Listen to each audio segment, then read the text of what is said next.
Welcome to the Slop Farm. Enjoy the video.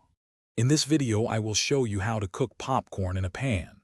First, let's gather our simple ingredients. You'll need about 1/3 cup of unpopped popcorn kernels, 2 tablespoons of your preferred cooking oil, and a pinch of salt to taste. Make sure you have a large, heavy-bottomed pot with a tight-fitting lid ready.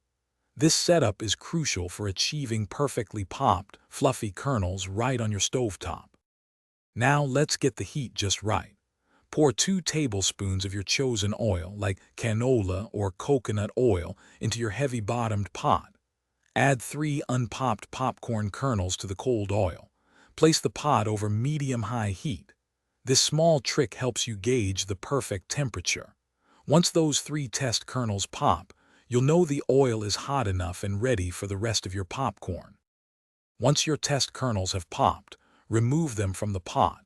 Immediately add the remaining 1/3 cup of kernels, shaking the pot gently to ensure they are all coated in the hot oil.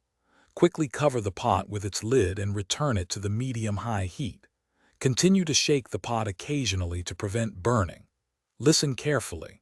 When the popping slows to about 2 seconds between pops, it's time to remove it from the heat. As soon as the popping slows, take the pot off the heat. Keep the lid on for about 1 minute. Residual heat will pop any remaining kernels. Carefully pour your freshly popped popcorn into a large serving bowl. Now comes the best part: seasoning. Add salt to your liking or get creative with other spices.